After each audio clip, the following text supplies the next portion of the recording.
আল্লাহর সঠিক রাস্তার দিকে ধাবিত হবে। আমরা দুনিয়াতে যত শ্রেণীর মানুষ আছি, পাড়ায় মানুষ ক্ষতিগ্রস্তের মধ্যে মানুষকে দুই শ্রেণীর বেমার হয়, দুই রকম মোটা বেমার। দুই রকম বেমার মানে বেমার অনেক রকমের হয় কিনা? প্রধান বেমার হলো দুই রকম। একটা বেমার, একটা অসুখ হলো জিসমানি, আর একটা অসুখ হলো রুহানি। একটা হচ্ছে শরীরের অসুখ, আর একটা হচ্ছে মনের অসুখ, অন্তরের অসুখ। দুই রকম অসুখকে দূর করার জন্য আল্লাহ পাক কোরআন মাজিদ নাজিল করেছেন, অবতীর্ণ করেছেন পৃথিবীতে। সব রকমের বেমার ও অসুখকে আল্লাহ পাক এই কোরআন মাজিদের অসুখ দিয়ে দূর করে দিতে পারেন। এই শক্তি কোরআন মাজিদের মধ্যে আছে। সুবহানাল্লাহ, সুবহানাল্লাহ। অসুখটা কি বুঝতে পারলাম না। জালসা করেছেন, 10 দিন 12 দিন আগে থেকে বাঁশ কাটছে, মোটা মোটা বাঁশ কেটে গাধায় একটা দুটা করে ঘাড়ে করে করে করে করে জমা করে দিল, বিরাট করে পালা করে দিয়েছে। জালসার দিন বাজার গেছে, মার্কেট গেছে, 5 বোরা আলু কিনেছে, 5 বোরা চালের বস্তা কিনেছে। গাড়ি রোডে দাঁড় করে ওই লোকটা কোন লোককে ধরার জন্য ডাকছে না। 50 কেজির বোরা একাই ধরে কাঁধাই করে উঠিয়ে হোটেলের সামনে ফেলে দিল, চাল সব ফেলে দিল। মাগরিবের আজান হয়ে গেছে, নামাজের লোক দাঁড় হয়েছে। তো হেড মৌলানাকে খোঁজ করছে যে হেড মৌলানা কোথায়, হিসাবটা দিব, কত টাকার সামান কিনেছি। তো বলছে হেড মৌলানা মসজিদে নামাজ পড়ছে। তো লোকটা সমস্ত বোরাকে খালি করে দেওয়ার পরে মাদ্রাসা থেকে, গ্রাউন্ড থেকে, প্যান্ডেল থেকে বের হয়ে একটু আড়ালে যে বিড়ি ধরিয়ে টান মারছে। বিড়িটা খাওয়া শেষ হলে দেখে 3 টাকার নামাজ শেষ হয়ে গেল। লোকটা ভালো করে বুঝবেন কথা, এদিকে বিড়ি খাওয়া শেষ, নামাজ শেষ, নামাজে সালাম ফিরা হয়েছে। সুন্নাত পড়ে মৌলানা যখন বের হয়েছেন, সালাম দিয়েছেন, আসসালামু আলাইকুম। ওয়ালাইকুম সালাম। বলে আপনি যে যে সামান আনতে বলেছিলাম ওই সমস্ত সামান আপনার জায়গায় আমি পৌঁছে দিয়েছি, এবার বাড়ি চললাম। চিন্তা করেন কথাটা। ওই লোকটার শরীরে কোনো অসুখ আছে? লোকটার শরীরে কোনো বেমার আছে কি? 20 হাত লম্বা বাঁশ দুটা ঘাড়ে করে 1 কিলোমিটার চলে এসছে। ওই লোকটা 50 কেজির বস্তা উঠাতে কাউকে ডাকিনি, 40 কিলোর চালের বস্তা একাই মাথায় করে এখান থেকে ওখানে চালিয়ে ফেলেছে। ওই লোকটা আজানও শুনেছে, দেখছে লোক মুসল্লিরা নামাজ পড়ছে, সুন্দর করে উজু করে তো লোকটা মসজিদে যেতে পারতো না, নামাজ পড়তে যেতে পারতো। সারা দেহটা ভালো আছে, কিন্তু আর মনটা ভালো নাই, আর আকীদার মধ্যে ইসলাম নাই, ঈমান নাই। ইসলাম না থাকার কারণে, ঈমানের স্পিরিট না থাকার কারণে ব্যাটারি ডাউন হয়ে গেছে, যার কারণে উজু করে মসজিদ গেল না, বিড়ি খেয়ে 100 টাকা খেয়ে দিল। বোঝা গেল? সারা দিন যদি খেটে থাকে এর একটাও নেকি হবে না। আগে তার যত নেকি করেছে সব বরবাদ হবে। মূলধনের বিষয়টি ছাড়লো না। আল্লাহ বলছেন, وَنُنَزِّلُ مِنَ الْقُرْآنِ مَا هُوَ شِفَاءٌ وَرَحْمَةٌ لِلْمُؤْمِنِينَ وَلَا يَزِيدُ الظَّالِمِينَ إِلَّا خَسَارًا। যে কোরআন মাজিদ আমি অবতীর্ণ করে দিয়েছি, নাজিল করে দিয়েছি, এই কোরআন মাজিদের মধ্যে মুমিনের জন্য দুইটা লাভ আছে। 1 নম্বর লাভ আছে, এর জন্য শেফা আছে, মেডিসিন আছে, ওষুধ আছে। আর 2 নম্বর লাভ হলো মুমিনদের জন্য শান্তি রয়েছে।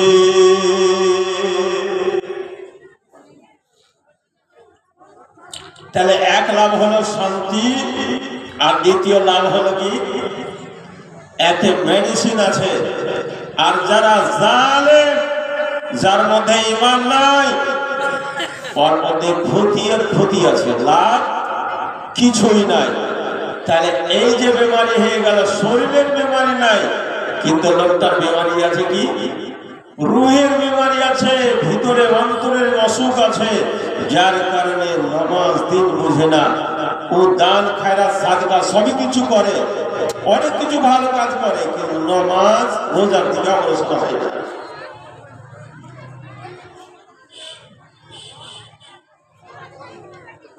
তাহলে বোঝা গেল অসুখ 2 রকম, একটা বেমারির অসুখ। শরীরে বেমার হলে মানুষ, কিছু মানুষ ডাক্তারের কাছে যায়, কিছু মানুষ কবিরাজের কাছে যায়। আর কবিরাজের কাছে গিয়ে ঝাড়ফুঁক করে, শিরক বিদআত করে, দেবদেবীর নাম লয়, পীর পয়গম্বরের নাম লয়, আর জিন ভূতের নাম লিয়া ঝাড়ফুঁক করে, আগরবাতি জ্বালায়, ধূপের কাঠি জ্বালায়, নানা রকম ব্যবস্থা করে। কিছুদিন আগে শুনেছি এই গ্রামে একটা কবিরাজ এসেছিল, কোথায় থেকে 20,000 টাকা নিয়ে পড়া তুলবে, কোমরের মধ্যে বংশী আর সইটা সেটা ভরে আগে থেকে মেরে দিয়েছে। তোমার বাড়িতে ছাগল মুরগি বেমার হচ্ছে, মানুষ মারা যাচ্ছে, আর হবে না, ভালো করে দেবো, কোথায় লাগবে 20,000 টাকা লাগবে। তো যে যে জিনিস পাড়ার মধ্যে থেকে বাইরে করবে, ওর কোমরে নিয়ে নামছে, ও খালে। হোশিয়ার লোক ছিল, ধরে নিয়ে যেতে, কিন্তু তোর কাছে আছে কি, ধরা পড়ে পিটনো খেলো, বেজত হলো, অপমানা হলো। তো কবিরাজ হলো বেঈমান, হাত চালিয়ে বলে দেবে কে জিন্দা আছে কে নাই, একবারে মিথ্যা কথা। আহমদ শরীফের হাদিস, রাসূলুল্লাহ সাল্লাল্লাহু আলাইহি ওয়াসাল্লাম দেখলেন একজন ছেলের হাতে পিতলের বালা আছে, পিতলের বালা আছে। রাসূল জিজ্ঞাসা করলেন, মা হাজা, এটা কি? আলা মিনাল ওয়াহিনাতে।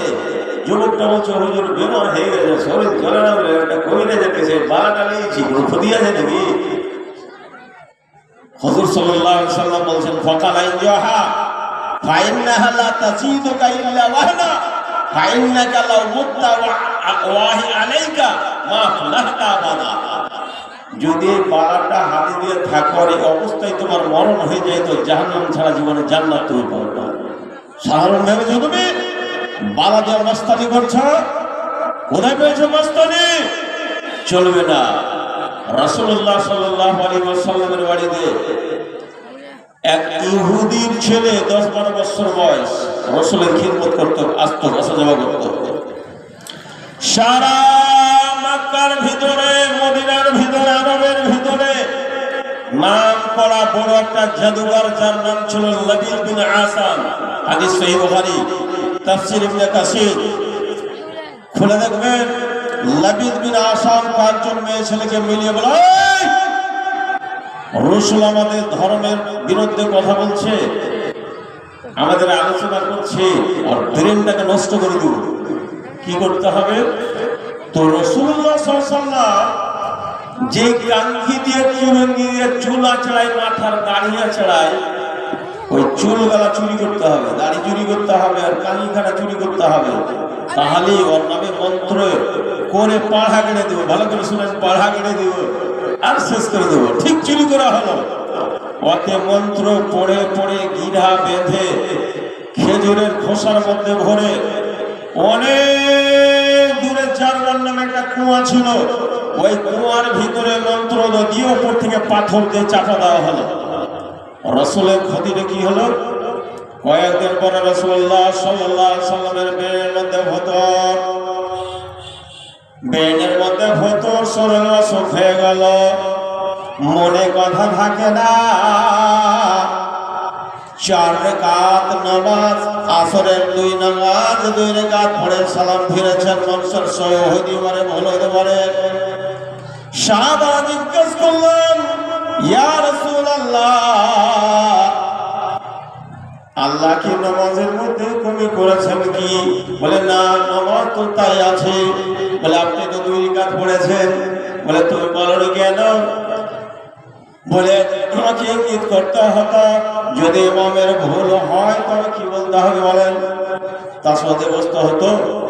তাসওয়াতে বসে না, ইমাম সাহেব দাঁড়িয়ে যেতে, পিছন দিকে যারা মুক্তাদি থাকবে তারা কি বলবে? সুবহানাল্লাহ। কি বলবে? সুবহানাল্লাহ। চট করে ইমাম বুঝে নেবে যে নামাজের মধ্যে ভুল হয়েছে, তো দাঁড়িয়ে যাবে বা বসে যাবে। তো রাসূলুল্লাহ সাল্লাল্লাহু আলাইহি ওয়াসাল্লাম এর মতো অবস্থায় ব্রেনের মধ্যে, শরীরের মধ্যে ক্ষতি, কোন কবিরাজের কাছে যাবেন? ভোলা কবিরাজের কাছে? বেমানার ওঝার কাছে যাবেন? শুয়ে আছেন। মহান আল্লাহ পাক আকাশ থেকে মেডিসিন পাঠালেন, ওষুধ পাঠালেন, 2টা ইঞ্জেকশন। কি পাঠালেন ইঞ্জেকশন? রসুল শুয়ে আছেন, শীতলের পথনে ফারিস্তারা বসে গেলেন। আবসের মধ্যে আলোচনা করা হচ্ছে যে রসুলের উপরে পাড়া গাড়া হয়েছে, রসুলের উপরে জাদু টোনা করা হয়েছে। কে করেছে? বলে লাবিদ বিন আসাদ। লাবিদ বিন আসাদ বলে, হ্যাঁ, জার্মান নামে একটা কোনো আমাদের পাড়া গাড়ি দেওয়া হয়েছে। ভালো হবে কি করে? আল্লাহ পাক দুটো ওষুধ দিলেন, বিসমিল্লাহ।